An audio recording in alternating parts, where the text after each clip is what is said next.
Buenas tardes y muchas gracias por estar aquí, por intervenir, por invertir vuestro tiempo en algo creo que tan bonito como la vida y la muerte, porque yo que no soy tan diplomático como María José, vais a morir todos.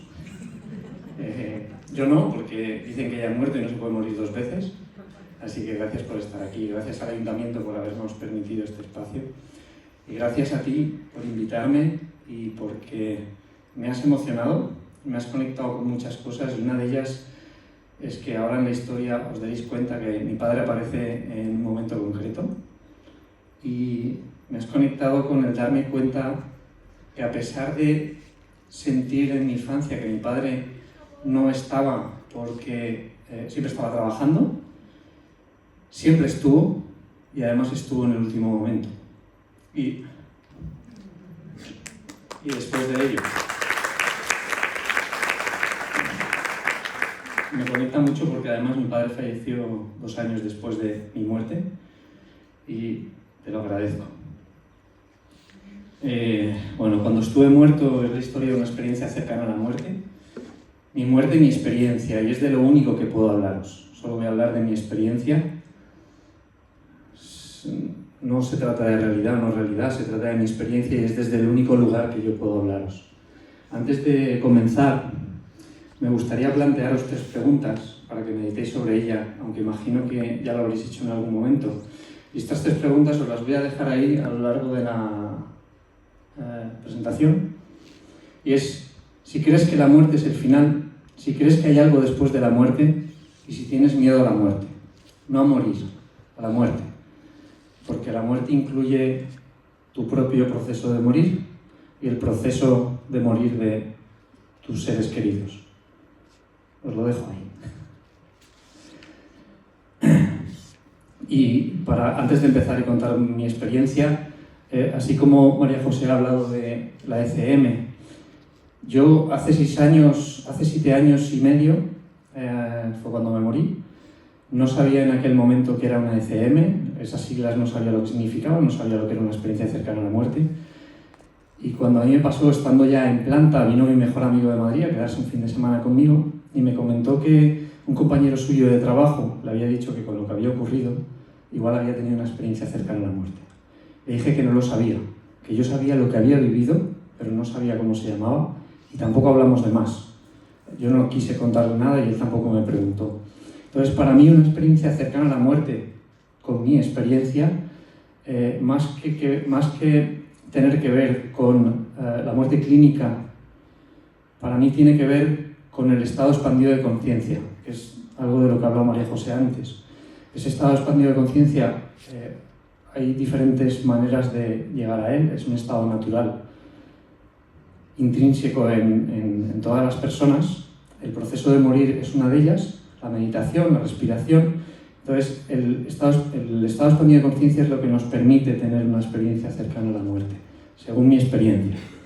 ¿Y por qué estoy aquí compartiéndola? ¿Por qué la comparto? Porque a mí me ha cambiado la vida, me ha cambiado la manera de transitar la vida y de enfocar cada momento.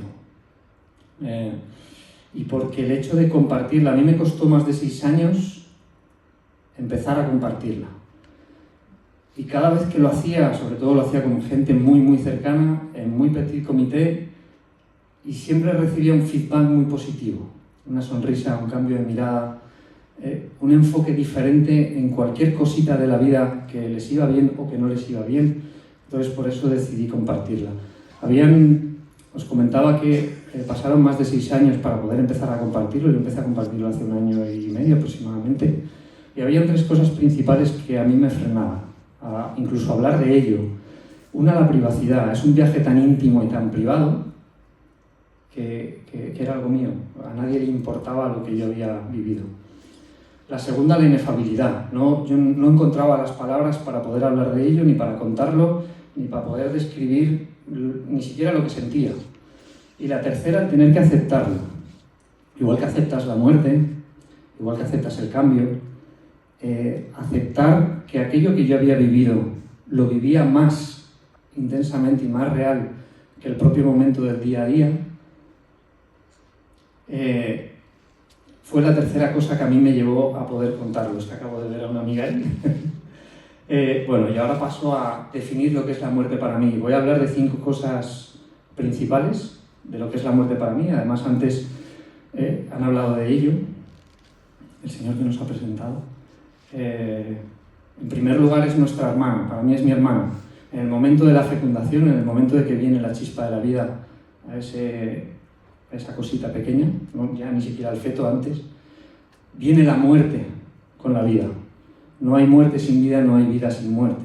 Entonces viene con nosotros, es algo que nos acompaña siempre. En segundo lugar, es la mayor aventura de la vida. Si no hubiera muerte, no habría vida, entonces nos permite poder disfrutar de cada instante y es la mayor aventura de la vida llegar a ese último instante como realmente nosotros queramos llegar. En tercer lugar, sería un tránsito, un cambio, una transformación, en base a lo que nosotros elegimos, siendo siempre conscientes de las consecuencias de cada una de las elecciones, incluso en el momento de morir. Una puerta a tu esencia, a tu alma, y ahora en la historia entenderéis por qué digo esto. Y una ventana a Dios. Aquí hago un pequeño inciso, porque yo nunca he sido religioso, nunca he sido creyente, y desde entonces sigo sin creer, pero porque sé que Dios existe, porque yo estuve. Esa fue la vivencia mía. Y en realidad nunca hablo de ello, porque es algo muy íntimo, no es importante para el resto en lo que cada uno crea. Entonces, ahora paso a contaros mi historia. Todo comenzó repentinamente en la primavera del año 2017. Al sentir que me dolía el corazón y que cada vez me costaba más respirar. Decido quedarme en casa descansando en el sofá, pero alguien toma otra decisión por mí y me lleva de camino al hospital. Y me encuentro bajando las escaleras de casa llamando a mi padre para decirle, que además estaba bastante sordo, que me voy a urgencias y que me busque allí. Bajando por las escaleras de casa, mi sensación de cansancio cada vez era mayor. Al salir del portal de casa la vista se me nubla y no veo más allá de 1,5 metros, ni oigo prácticamente nada. Mi sensación era de estar en un 40 de julio en el que hacía tantísimo calor que no había nadie en la calle. Tengo que recorrer aproximadamente, no sé si lo veis desde allí, de punto verde a punto verde, hay unos 600 metros de recorrido desde mi casa hasta urgencias de lo que era antiguamente la fe vieja, que llamamos nosotros allí. En ese recorrido me caigo hasta 3 veces, por 3 microinfartos, me dicen después. En el primer tramo yo tengo que llegar a un semáforo y hago una pequeña pausa porque tengo la sensación de que algún coche se me va a llevar por delante porque no veo nada. Eso que me había hecho tomar la decisión, un ángel tal vez, me empuja para adelante, cruzo los 4 carriles que tenía que cruzar, no pasa nada. Sigo caminando por la acera y llego, eso ya no existe, el edificio este marrón que hay a la izquierda, el helipuerto antiguo de la Fe. Llego al acceso, hay una barrera, tengo que pasar por debajo, porque no me daba tiempo a dar toda la vuelta al hospital, y ahí me caigo una primera vez. Me levanto y continúo caminando. Llego al otro lado del helipuerto, me vuelvo a caer y me vuelvo a levantar. Sigo caminando y llego a la altura de la garita de seguridad donde inicia la rampa de urgencias. Me vuelvo a caer. Los de seguridad salen a ayudarme, no les da tiempo porque me levanto rápido y sigo bajando. Mi elección era llegar a urgencias. Entre lo que me empujaba y mi determinación, al final llegué a urgencias. Al llegar a urgencias cuento que me duele el corazón, que me encuentro mal y que un año antes me habían operado una comunicación interauricular, diagnosticada en el 2014 por una embolia gaseosa que sufrí trabajando de buzo y en la que me dijeron que no volvería a caminar. Me quedé paralítico de la D3, D4 hacia abajo y me dijeron que no volvería a caminar. Todo esto no os lo cuento, esto os lo digo a vosotros. Yo les dije que un año antes me habían operado el corazón y que me encontraba mal. Enseguida me hacen pasar al box de urgencias. Ahí es donde, eso era la Fe vieja, ahora están reformándola. Y ahí en la flechita roja, que no sé si la veis desde ahí, es la rampa que baja a urgencias. Enseguida me pasan al box de triaje y, constantes, electro, me dicen que está todo bien. He llegado con una tensión de 3,6 al hospital. Me invitan a sentarme en una silla de ruedas para pasarme a la sala de urgencias. Digo que no pasa nada, que yo voy caminando. Me levanto, voy caminando.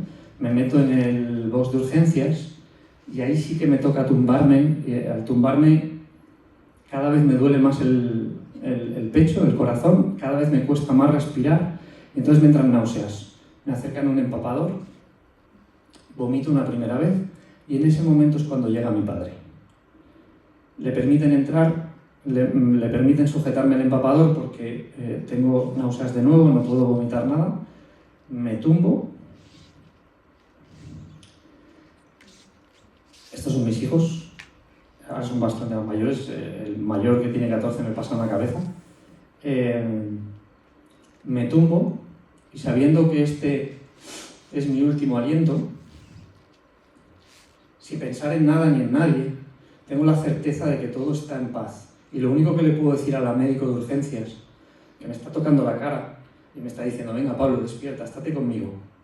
Le digo: no te preocupes, me voy a dormir la siesta y ya nos veremos. Y os digo lo de no pensar en nada ni en nadie. Y están mis hijos ahí, porque en aquel entonces el pequeño tenía 4 y el mayor tenía 6. Y a mí me costó después tiempo aceptar que morí completamente en paz y que no pensé en absolutamente nadie, ni siquiera en mis hijos. Luego tengo que deciros que esto lleva un entrenamiento y es uno de los aprendizajes que yo he tenido después de mi experiencia. Morir en paz. Bueno, el caso es que en el momento ese cierro los ojos. El médico del SAMU, porque era la central del SAMU también, la Vieja, me da un golpe en el pecho, abro los ojos y lo que oigo es al box de paradas que se para, que se para, que se para. Me dan la vuelta y me llevan con la cabeza por delante, no los pies, la cabeza, al box de paradas. Sé que es mi momento y estoy totalmente en paz. La paz que me da la vida y el amor que me transmite el morir consciente. Metiéndome con la cabeza por delante en el box de paradas, lo último que veo, el último recuerdo en vida que tengo, es el rostro de mi amado padre en la puerta, con la mirada perdida en el recuerdo y la sensación de pérdida. ¿Por qué? Porque yo tuve un hermano mayor, que mis padres tuvieron un año antes de que yo naciera, y falleció a los 3 días. Con lo que en este caso yo era el segundo hijo que iba a morir, del cual recibí su nombre. Y de ahí lo del hermano yacente, el sustituto que viene a cubrir todas las expectativas, necesidades de los padres, la familia, los tíos, de alguien que ni fue ni será. Bueno, pues me meten en el box de paradas, en ese momento cierran la puerta, en el momento que cierran la puerta yo dejo de ver a mi padre, cierro los ojos y muero. En ese momento empiezo a percibir lo que ocurre tanto dentro de la sala como fuera de la sala. Veo cómo el equipo del SAMU trata mi cuerpo, empieza con el RCP, y en ese momento mi alma mira al médico del SAMU y se sale del cuerpo. En el momento que se sale del cuerpo se coloca como si estuviera en el techo arriba del cuerpo mirándolo. Adrenalina, después viene la adrenalina, el chispazo, todo lo que tratan de hacer para reanimar los latidos del corazón. Esta es una primera cardiorrespiratoria, en total sufro 3 paradas cardiorrespiratorias, desde el hospital hasta la Fe Nueva, desde urgencias hasta el hospital. Y mientras tanto estoy viendo fuera lo que sucede con mi padre, que llama a mi madre para contarle lo que está ocurriendo, para que venga rápido con mis hijos, que ha ido a recogerlos de los entrenes.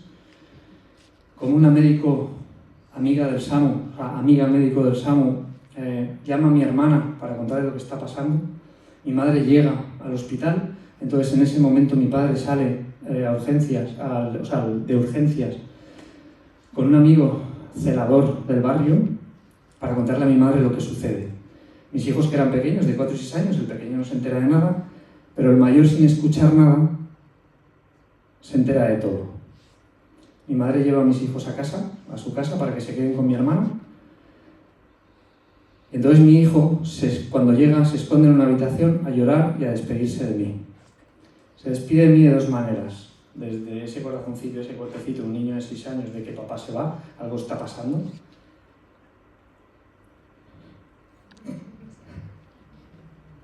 Y desde su alma, su esencia se despide de mi esencia. En ese momento, volviendo al SAMU, ya me han reanimado, me meten en el SAMU y me llevan trasladado a la fe nueva, porque en aquel momento la fe vieja solo quedaba urgencias, una planta de oncológicos y poquita cosa más. Entonces me tienen que trasladar al hospital, al otro, a la fe nueva, que ya vamos allí.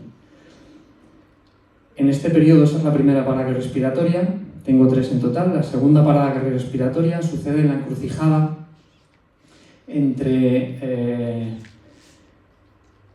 Giorgeta, San Vicente y la estación del AVE, del tren de Valencia que hay allí, justo en esa esquinita de ahí. El SAMU ahí se tiene que parar, yo no lo sabía, para poder practicar lo que tengan que hacer al paciente, el SAMU tiene que parar y se para en esa encrucijada. En ese momento mi cuerpo está en parada cardiorrespiratoria. Estando en parada cardiorrespiratoria, el médico intuye que tengo un taponamiento cardíaco y quiere intervenir, quiere drenar.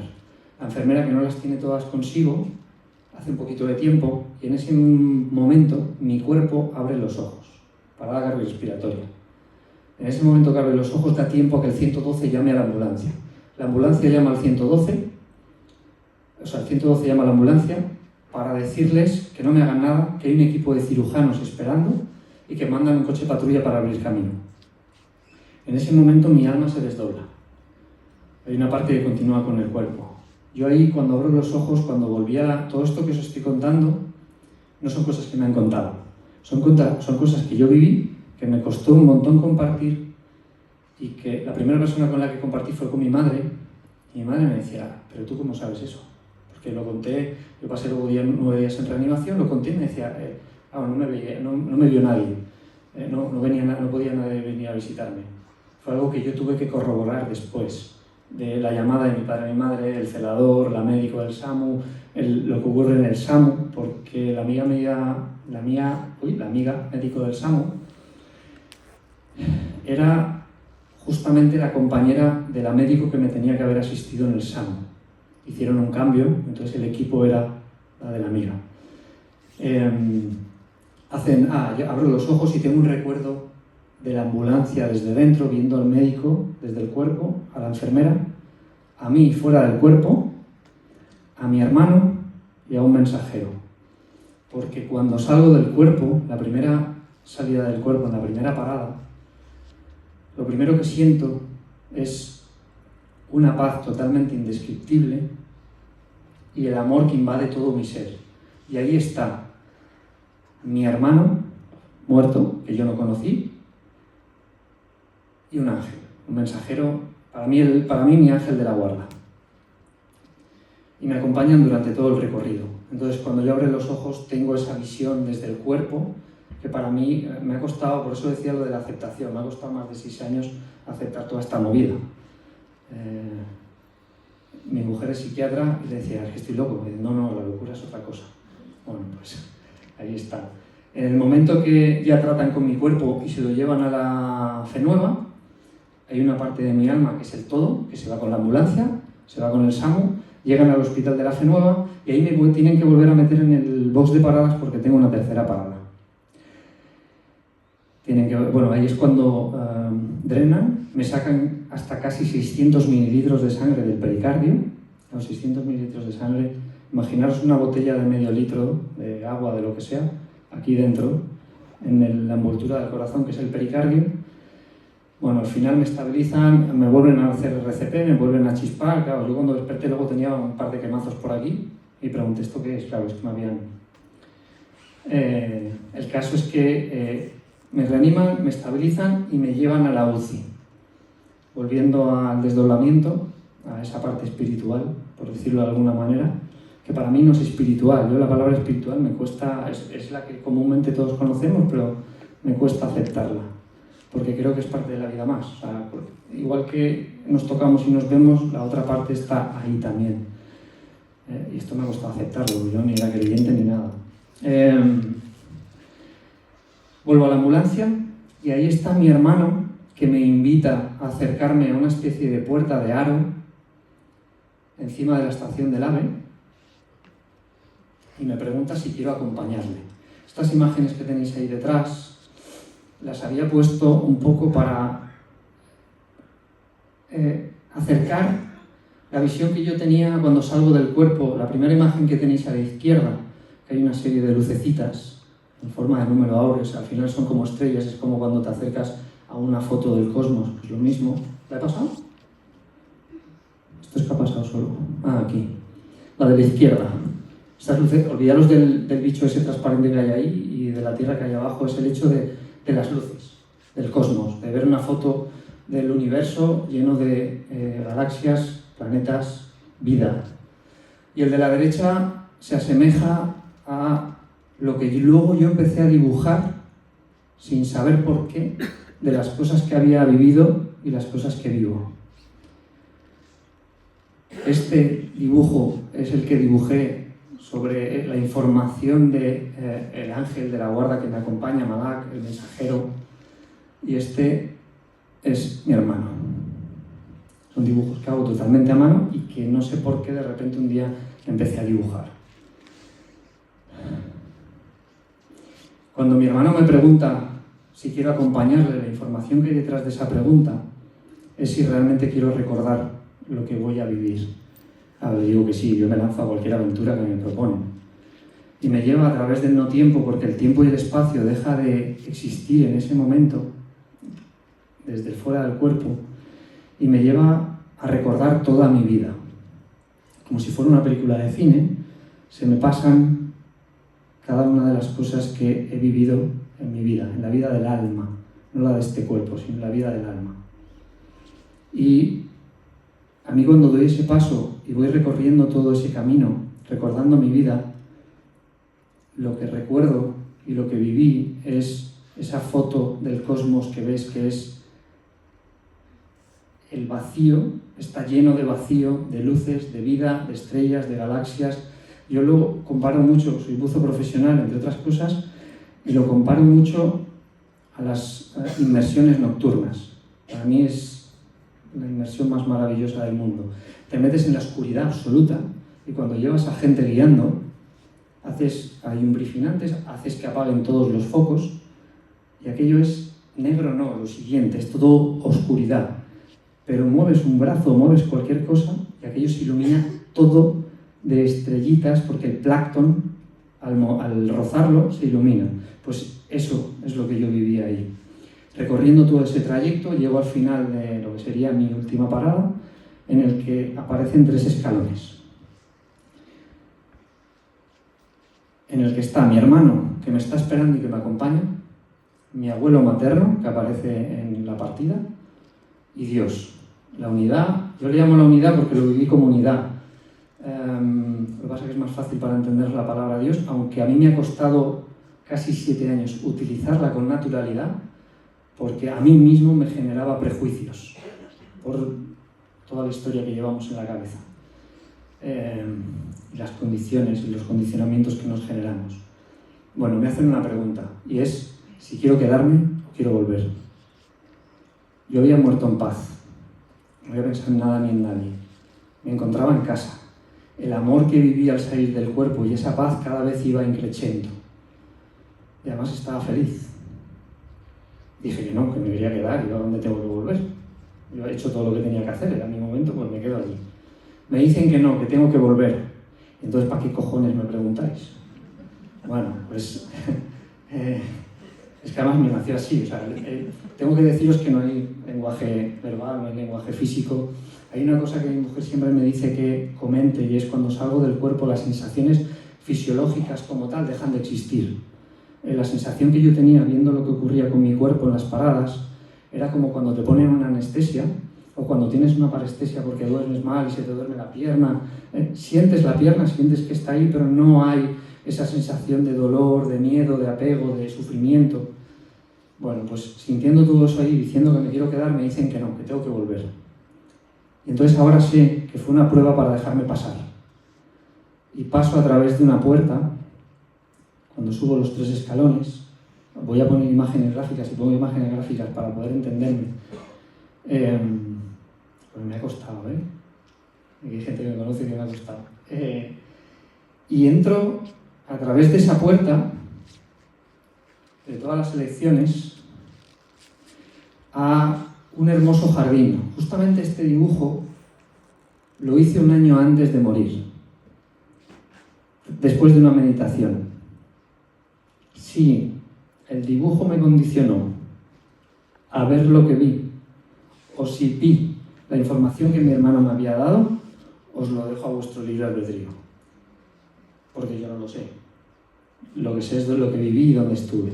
Y es justamente esto, no así porque no estaba en blanco y negro, porque realmente era un hermoso jardín y gran jardín verde, sin inicio ni fin, conectado con absolutamente todo, una serie de animales, una serie de flora, de fauna, en la que realmente no existía nada de todo eso. Hay un delfín atrás en el océano y formo parte de todo y vivo cada instante siendo parte de cada una de las cosas y lo vives a la vez. Aquí siempre hago el mismo símil, es como las células que tenemos en nuestro organismo. Para nosotros entendemos que cada una de las células es una parte íntegra de nosotros, pero cuando nos vemos como seres humanos, no, yo soy yo y tú eres tú, y yo vivo mis historias y tú las tuyas. Bueno, pues cuando yo llegué ahí, al final, por hacer un símil y algo fácil de entender, veía a través de los ojos del águila, veía a través de la inteligencia y la comunicación del delfín, a través de la unión del agua, del poder y el juicio del lobo, porque yo viví una especie de juicio, que ni juicio ni final. Simplemente lo que hacía era, en este caso el lobo, esa información, plantarme delante de toda esa película que yo había vivido y ponerla en tela de juicio, por llamarlo de alguna manera, para hacerlo, para interiorizarlo, como aprendizaje. Bueno, después en el río ese donde está el lobo, que sube de la cascada, hay un puentecito por el que yo paso, hay una gran montaña que esconde una ciudad, y después del puente hay un hermoso cenador con un jardín lleno de flores, de olores, sabores, sensaciones, que es mi refugio, es el refugio al que yo voy cada vez que necesito o que quiero. Y el río baña ese cenador. Sigo caminando y accedo a la ciudad. Una ciudad que podría describir como cualquier otro viaje, pero sin tener las palabras para describirlo. Porque aquí he puesto nombres de animales y vegetación por decir algo, ¿no? por entendernos. Esa gran ciudad está compuesta por 3 grandes aros concéntricos en los que da cabida a todos los seres, vivientes y no vivientes. Recorro cada rincón hasta que decido volver. En ese momento aparezco delante de mi hermano y de mi abuelo y de Dios otra vez. Y entonces mi hermano es cuando me explica por qué estoy allí. Yo siempre tuve una vida muy conflictiva internamente, mucho sufrimiento interno, que no sabía dónde me venía desde la infancia. En la adolescencia fue cuando me enteré de que mis padres habían tenido un hermano, o sea, había tenido un hijo mayor que yo, que había fallecido, del que me habían puesto su nombre, y empecé a encajar cosas en mi sentir. Y conforme iban pasando los años, yo iba trabajando más. 2 años antes de morir, de que mi hermano me llevara al proceso de morir, trabajé mucho más intensamente, y por eso os digo que si fue él el que me mandó el mensaje del sitio al que iba a ir, o donde nos íbamos a ir, o yo estaba condicionado por lo que había visto. Me explica todo esto, y me explica que habíamos tenido un acuerdo antes de venir al cuerpo, y es que los dos íbamos a venir como piloto y copiloto del mismo vehículo durante una parte de la vida. Llegado un momento, mi hermano y yo nos despediríamos, él volvería a casa y yo cogería las riendas del vehículo. Está todo claro, estamos en paz, nos despedimos y él se queda en casa.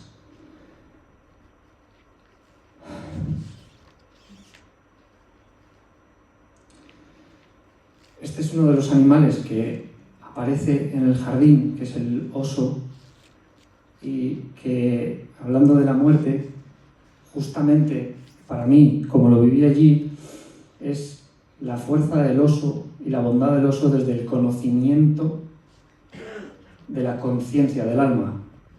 Y justamente es uno de los dibujos de los que vine al volver, y es el dibujo que más personas eligen en el proceso de morir.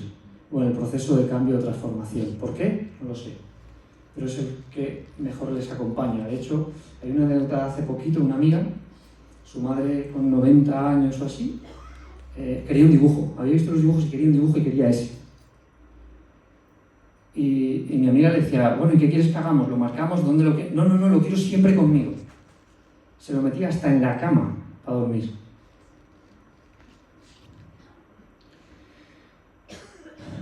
Este es el dibujo que yo hice de la ciudad. ¿Por qué tanto sufrimiento? Porque cuando vuelvo a la UCI, aparezco arriba del cuerpo otra vez y tengo que entrar sutilmente a través del corazón. La sensación mía, que soy buzo, era como entrar en un traje de neopreno, en el que no quepo, pero al final tengo que expandirme hasta rebosarlo todo. Y en ese momento mi cuerpo despierta después de 6 horas en coma. Y tengo que adaptarme a la situación del nuevo cuerpo, de lo que ha sufrido, con 3 paradas respiratorias, un taponamiento cardíaco, lo que queda por sufrir es un encharcamiento de sangre desde la cadera hasta los oídos, la pérdida de 12 litros de sangre, 2 tromboflebitis, un tromboembolismo pulmonar severo, 42 pleuropericarditis recidivantes hasta el momento, supuestamente por una enfermedad sin diagnosticar, con más de 5 años y medio de tratamientos, con quimioterapia, con inmunodepresores, con corticoides. Tengo que adaptarme a esa nueva situación y vivirlo y elegirlo. ¿Y por qué tanto sufrimiento? Yo vine con un mensaje que era sonríe y sé feliz. Y porque este es mi padre, vine con un mensaje. ¿Y por qué tanto sufrimiento? Porque si tenemos algún propósito, alguna meta, para mí, es vivir con la intención de experimentar cada suspiro, cada instante, con la ilusión y la intención en el corazón, y la acción y la actitud en las manos, porque no hay nada que no dependa de ti. Podemos pedir al universo, podemos pedir a Dios, podemos montarnos las pajas mentales que queramos, pero o actuamos y accionamos, o las cosas no ocurren. Entonces, ¿por qué hablo tanto del sufrimiento? O de la parte física, porque empiezo con la parte física y acabo con la parte física. Y es porque yo aprendí eso. La espiritualidad es maravillosa siempre y cuando nos lleve a buen término, siempre y cuando nos haga más felices y haga felices a los demás y podamos acompañar de una manera mucho más sana, pero no para armarnos pajas mentales. Porque elijo vivir y vivo con la alegría en el corazón y la esperanza de volver a casa. Cada vez que salimos de casa, aunque nos vayamos de viaje y de vacaciones, todo llega a un momento en el que, hostia, qué ganas tengo de volver a mi casa y tirarme en el sofá, o de estar con mis hijos, o de estar con mi pareja si me voy solo o me voy con amigos, o con mis padres. Pues esa es la esperanza de volver a casa, para llevarlo aquí al mundo terrenal. Y os cuento todo esto porque realmente lo que he aprendido es lo que os acabo de decir. El germen de la vida es lo que nosotros germinamos y lo que nosotros sembramos. Y las cosas que ocurren al final no dejan de ser solamente lo que nosotros elegimos. Entonces, elijo morir en paz y elijo acompañar en el proceso de morir y aprenderé a vivir. Os estoy hablando de, al final mi responsabilidad es esta, ¿no? La que os decía. Me ha costado, porque me cuesta estar aquí la leche. Mi responsabilidad es esta, con mi elección. Esto fue 21 días después de morir. Mis hijos no vinieron en 2 o 3 semanas al hospital porque la mamá de los niños no le hacía mucha gracia, la tenían 4 y 6 años. Yo había perdido casi 20 kilos y ya veis, por lo que hablaba del tema de los niños, para mis hijos la muerte es otra parte más. Como yo seguí enfermo durante muchos años y además con peligro de muerte, yo entrenaba el morir en mi casa. Llegaba un momento, de repente ya lo teníamos entrenado, porque claro, eran 4 o 6 años y yo salía de casa con ellos y a mí me pasaba en la calle, la preocupación mía era que un niño de 4 o 6 años se perdiera, se asustaran, se fueran con alguien, lo que fuera. Entonces lo entrenaba. Hemos hablado de la muerte siempre en casa, Recuerdo, de hecho, un instante en el que el mayor tenía 7 años ya, había pasado un año más o menos, viene a la cocina, como eran más pequeñitos, yo cada vez que venían me arrodillaba para estar a su altura y abrazarlos. Si me abraza el mayor, pues, le veía una cara rara y digo, ¿qué te pasa, Tete? Me abraza, me agacho. Entonces lo abrazo yo y me dice, papá, yo aunque te mueras, nunca te olvidaré. Claro, eso se te queda ahí. Y es por poder hablar de la muerte. Si yo no hablo de la muerte con mis hijos y lo hablo de manera natural, y algún día me marcharé, no le permito a mi hijo con 7 años que pueda expresar esa emoción y la viva desde el corazón con naturalidad, sin miedo. Entonces, al final, lo que queda con eso de compartir y perdonar, sobre todo perdonarnos a nosotros mismos, porque si no, no somos capaces de perdonar al de enfrente, da igual lo que nos hagas, porque al final lo que te ocurre en la vida es aquello que has elegido, aunque creas que no, aunque creas que es cosa de los demás. Y eso me lleva a la frase que os había dicho antes, que es aprender a morir para aprender a vivir. Y siempre lo intentamos hacer al revés, y cuando llega el momento de irnos o de que alguien se vaya es, ¿ahora qué? Tengo miedo de decírselo, no lo quiero saber. Entonces, ¿qué es lo que hago yo? Lo voy a pasar rápido porque esto a mí no me gusta nada, pero bueno, al final yo lo que hago es mi manera de compartir antes de poder empezar a verbalizar, porque me daba mucha cosa ponerme delante de gente a hablar de mis historias, era lo que me venía. Dibujar, escribir, porque lo tuve que escribir en un libro para poder encontrar las palabras para poder contárselo a los demás. Y de alguna manera al final hacerme entender a mí que aunque no sea lo que vi y no tengo palabras para realmente definirlo, la gente necesita, incluso yo, mi cerebro, una serie de palabras, una serie de animales, una serie de objetos para entender más o menos lo que yo viví. Así que antes de terminar, me gustaría dejaros con otra inquietud, y es, con todo esto, ¿qué cambiarías? ¿Qué harías ahora si te dijera que vas a morir al salir de la sala?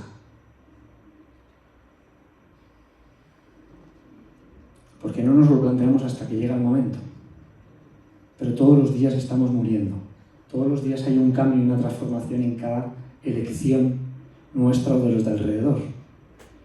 Entonces, si no estamos viviendo lo que realmente queremos, cuando llegue el momento de la muerte, ¿qué hemos hecho con nuestra vida? Porque al final se trata de morir en paz y poder hacer que los demás mueran en paz. Antes os decía que era la mayor aventura de la vida. Así que os invito a disfrutar de la vida con una sonrisa y solo espero haber abierto vuestros corazones y haber removido un poco vuestras inquietudes. Así que muchas gracias, sonríe y sé feliz.